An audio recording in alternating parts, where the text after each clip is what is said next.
Hey guys, Taztech here, and I'm here to do a review of the awesome Atari 2600.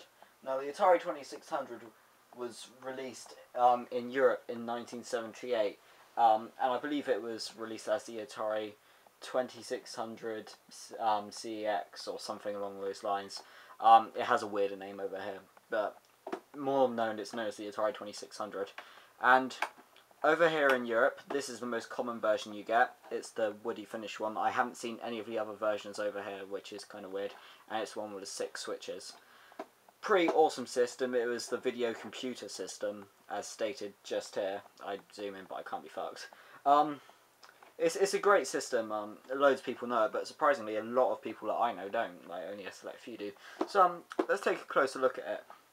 Now, it's a pretty simple system. It has cartridge-based games, which I have just here. This is Asteroids, and they're pretty simple. They have a door on the bottom, so you can't get at the actual game to damage it or anything, which is pretty handy and good. I really love that design, but sometimes they can get knocked off, and that's what it actually looks like on the inside. It's just a basic little chip, kind of like the contacts on an NES cart. Anyways, great system. It has, all the controller ports are on the back, and you've got 2 just here. Left controller, right controller, and this middle thing here is power adapter. It has a 3.6mm input.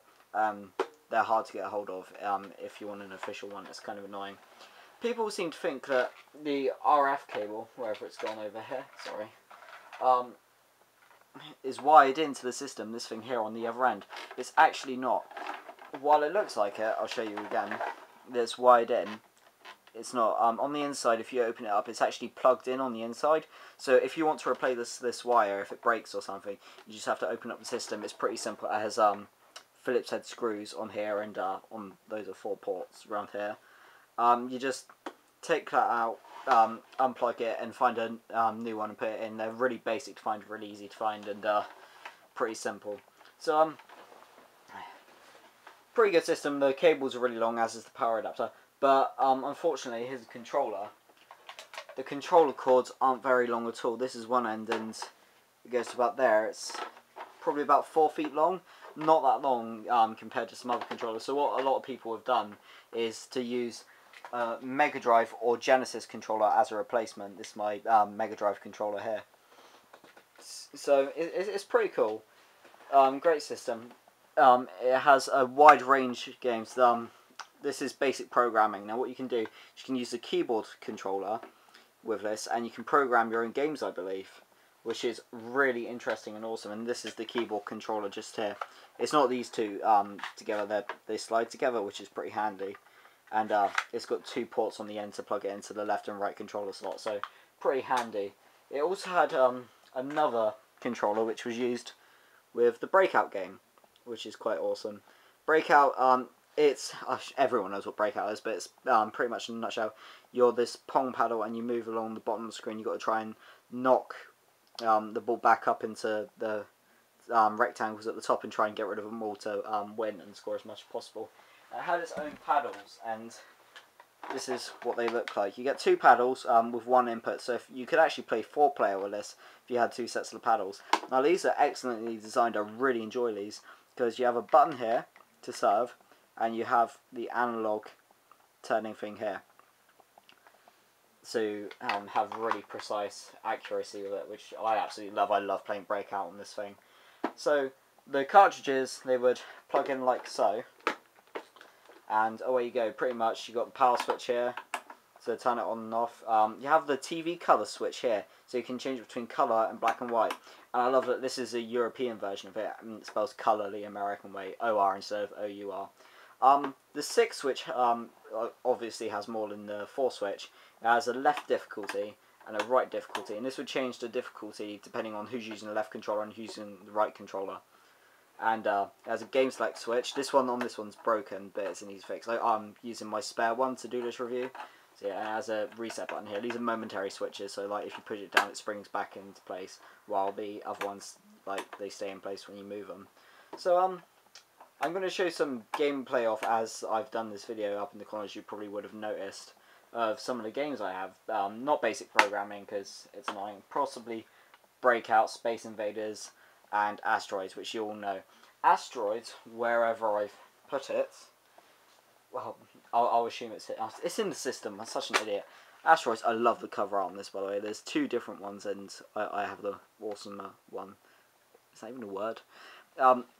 Everyone knows what Asteroids is. There's a little ship, and you have to shoot the asteroids to stop yourself being killed. Now, on the Atari 2600 with a controller, you had to move up would accelerate you. You got the shoot button here. You turn left and right with left and right here, and you push down to teleport. Now, you may think, like, looking at me turning this here or using this controller, it looks pretty stiff, but it's actually not. It's really accurate and precise, which I just love. I do love this system. I haven't had it that long, but I do love it a lot. Now, there are some games that are a bit of a pain with this. There's an Indiana Jones game on it, which the Angry Video Game Nerd reviewed in his Indiana Jones trilogy, where you had to use two of these controllers. Now, this is such a pain, because these are huge, and using two like this is just, you can't do it.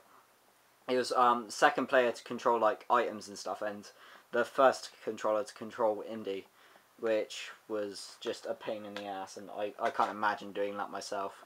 I'd go nuts.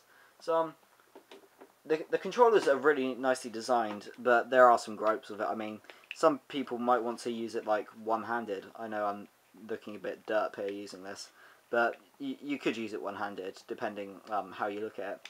But they could have utilised this better by having the stick in the middle shorter, because it is really long.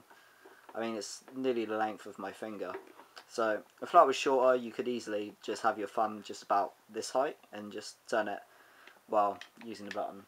Now, it's just a great system, and I do like it. But it can be a pain because you have to tune this in, oh noes. A lot of people don't know how to tune and think they don't work with new tellies nowadays. But I assure you, I've used mine on my telly up there, that big one, and it's fine. It works absolutely fine. So, also a bit of an update as well, I guess I'll chuck at the end of this video. This is my new HD camera. Got it for Christmas, and it's on my new tripod as well. Pretty swish. So I hope you guys enjoyed my first true HD video. And this has been Daz Tech doing one of his game reviews, console reviews, and I'm signing out.